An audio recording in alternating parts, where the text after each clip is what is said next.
Okay, imagine this for a second. You're at 30,000 feet in the cockpit of a huge airliner. You look over at the pilot's seat and you're expecting to see, someone gripping the yoke, scanning the radar, maybe sweating a bit. Right, doing the actual job of flying the plane. Exactly, but instead you see someone just nodding. A little blue light blinks, they tap a button without really looking, and then they just, go back to staring out the window. They aren't flying the plane. They're just watching the plane fly itself. Yeah, and that is a visceral image. It's a little terrifying if you're a passenger. It is, but here's the question that, honestly, it kept me up last night after going through our source stack. In the age of AI, is that what's happening to our brains? Are we becoming that pilot? That's the million-dollar question, isn't it? Right. We always talk about AI as this, this great upgrade for the human mind, a jetpack for your brain. But the research we're looking at today suggests there's a very real risk that it's actually the opposite. That instead of upgrading, we're slowly turning into middle managers of our own thoughts. Middle managers of our own thoughts? Wow. That is a haunting phrase. Sticks with you, doesn't it? It really, really does. So, welcome back to the deep dive. Today, we're unpacking a stack of research that's waving this massive yellow flag on the runway. Yeah, we've got reports from Microsoft Research, Carnegie Mellon, Harvard Business School. The absolute heavy hitters. And they're all warning us about something called cognitive outsourcing. Or cognitive atrophy. Or de-skilling. Yeah. It has a few names, but the core idea is pretty consistent across all of them. Which is what?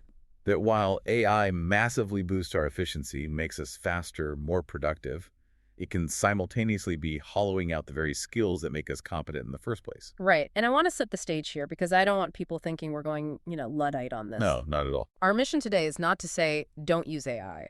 We use it every day. The whole point of this deep dive is to figure out how to navigate what the research calls the jagged technological frontier. Exactly. It's not about rejection. It's about adaptation. It's about figuring out how to use the tool without losing the clever mind. How do we avoid becoming what one of the sources calls a knowledge tourist? But before we get to the solution, we really have to understand the trap. And it all starts with this middle manager idea because I feel this. Oh, yeah. How so? Well, just think about my inbox. I'll use an AI to summarize some long, messy email chain. It gives me this nice, clean summary, and I catch myself just nodding. Yep, sounds about right. Reply with confirmation. And you didn't really process the actual conversation. No, I just approved the summary. That specific feeling, that nodding along, is exactly what these researchers are so worried about. We are shifting our role from creators who, wrote the code or drafted the brief. To verifiers. To verifiers, we're just stamping approved on the AI's output, the rubber stamp. Right. And you might think, well, so what? The work got done faster. Yeah. But there's a fascinating and honestly a slightly alarming study from Microsoft and Carnegie Mellon that shows why this is so dangerous. They call it the confidence paradox. Yes. Okay, this is the stat that made me actually stop what I was doing. Walk us through this because the numbers here are just wild. So it was a really robust study. They had 319 knowledge workers doing all these complex tasks with AI. And they were looking for a connection between how confident the user felt and, how much critical thinking they were actually applying. And you'd think normally confidence and competence go hand in hand. Usually, yes. But here, they found a significant negative correlation. How significant? The number was negative 0.69. Negative 0.69. Okay, so for anyone who isn't a stats nerd, that is a staggeringly high negative correlation. It's huge. It basically implies an inverse relationship. The more you trust the tool, the less you think. So when the AI output looks good, it's polished, the grammar's perfect, my brain just, it lowers its guard. Instinctively, you stop scrutinizing. You just enter autopilot mode. It's the illusion of competence. The output looks smart, so I feel smart. I feel like I did a good job, even though I didn't actually do the heavy lifting. Precisely. You confuse the quality of the tool's work with your own understanding. And, the flip side of that study was just as telling. Do you know who got the best results in the end? Let me guess. The skeptics. The skeptics. The people who are confident in their own skills, the subject matter experts, but who are skeptical of the AI. They treated it like a junior intern that might mess up the details. So they challenged it, they double-checked it. And they got the best outcome because they stayed in charge. They remained the architect of the thought. But if you lack that deep expertise or you just get lazy and trust the intern too much, You fall into disuse atrophy. use it or lose it. It's a biological reality. If you start using that critical thinking muscle because the AI is doing it for you, that muscle gets weak. Your brain just says, oh, we don't need the circuit anymore. Great, let's shut it down. And that leads us right into this idea of the knowledge tourist. I love this metaphor. It perfectly captures that surface level thing we do. It really does. I mean, think about the difference between living in a city and just visiting for a weekend. Right. A tourist takes a picture of the landmark, buys a souvenir. Yeah, they can say, I was there, but they don't know the shortcuts. They don't know the culture. They don't know which alleys to avoid. They don't actually know how the city works. So in our context, the tourist is the person who prompts the AI, reads the summary, copies the code, and just moves on. They get the answer. Right. But they miss what the researchers call material engagement. Material engagement. Okay, that sounds a bit academic. What does that mean in practice? Think about writing something difficult from scratch. You're wrestling with the ideas, right? You write a sentence, you delete it. Yeah. You realize your logic is flawed, so you rewrite a whole paragraph. Struggle. That friction, that struggle is where the learning happens. It's how you actually form memories. The tourist skips the struggle. They get the postcard, but they didn't hike the mountain. And because they didn't hike the mountain, they don't build the stamina. And, nowhere is this more obvious right now than in the world of software. There was a term in our source stack that I know caught your eye. Oh, yeah.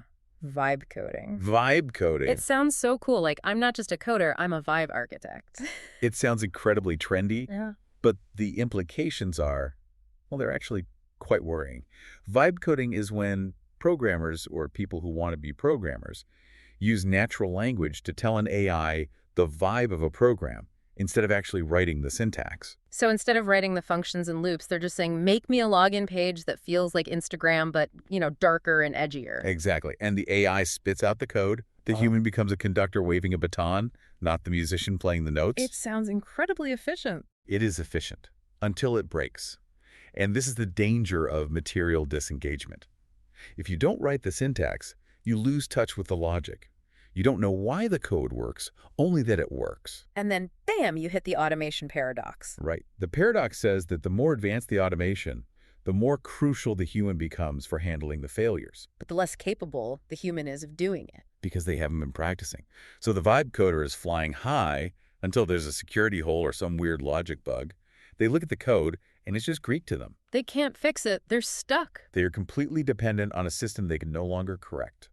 And there's another risk here with this tourist problem, right? The hive mind. Yes, the homogenization risk. So, If we're all touring the same knowledge base, using the same, 3 or 4 large language models? we all start to sound the same. I do. These models are designed to give you the most probable, the most average answer.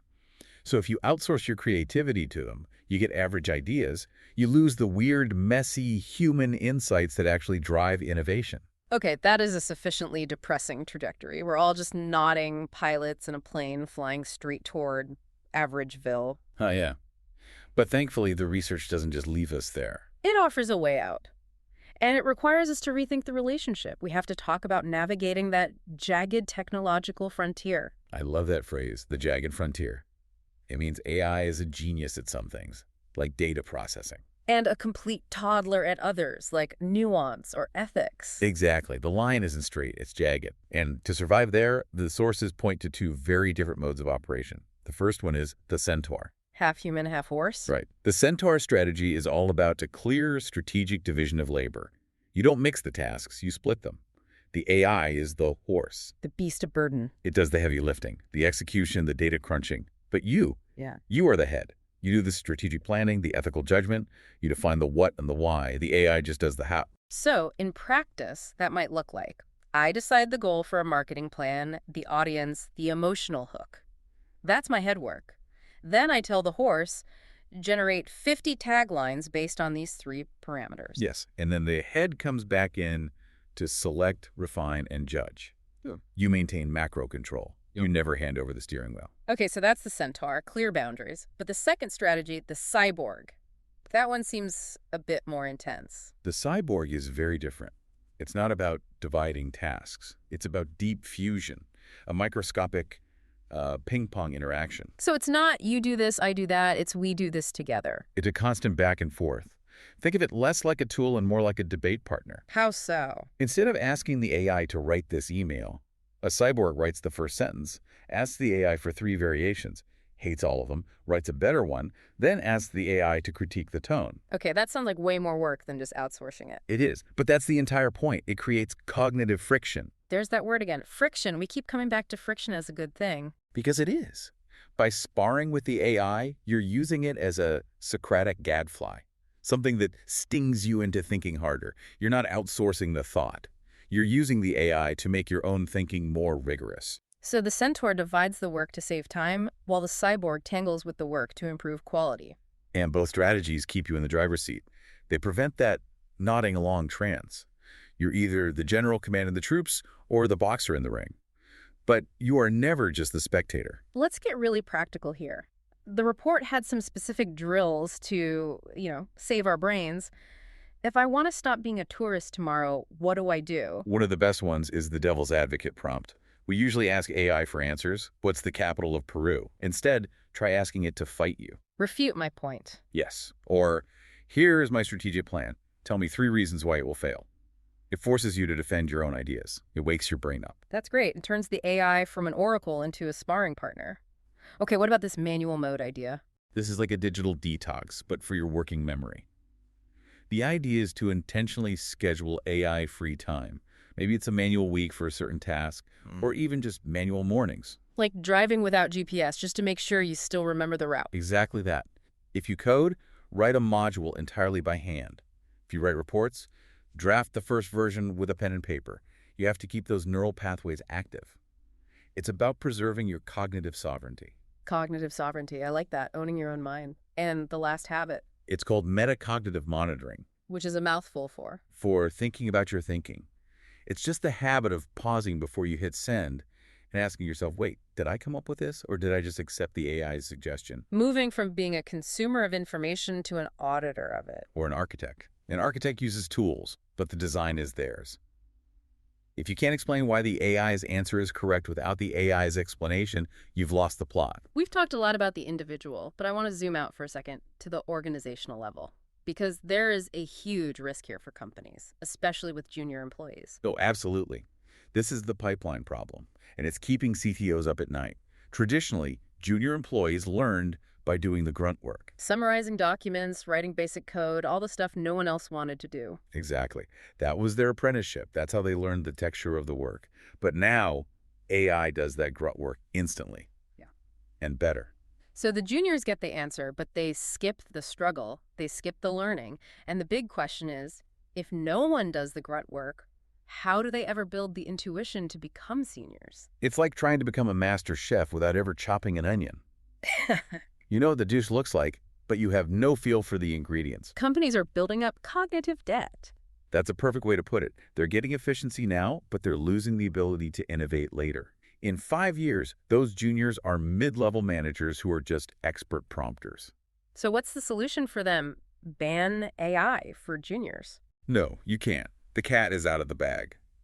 But they need to shift their metrics. Don't just measure speed. Measure cognitive sustainability. Are people getting smarter or just faster?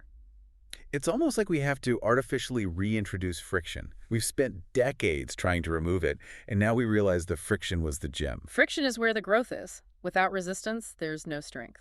It's that simple. Wow. This has been a massive reality check. We've gone from the risk of the knowledge tourist to the power of the cyborg. And that's the core philosophy, really. The sources are so clear on this. AI should be a tool for thought, not a replacement for it. Think of it like a spotter at the gym. A spotter, I like that. A spotter is there to help you lift more weight safely, to push your limits. But if the spotter grabs the bar and lifts it for you... You aren't getting any stronger. You're just watching someone else work out. And nobody wants to be that person. So here's our final thought for you to chew on. The next time you open up an AI tool, whatever it is, just pause for 1 second and ask yourself, in this interaction, am I the architect or am I the middle manager? Because the answer to that question determines whether you keep your clever mind or if you surrender it. Thanks for listening to The Deep Dive. Keep thinking, and we'll see you next time.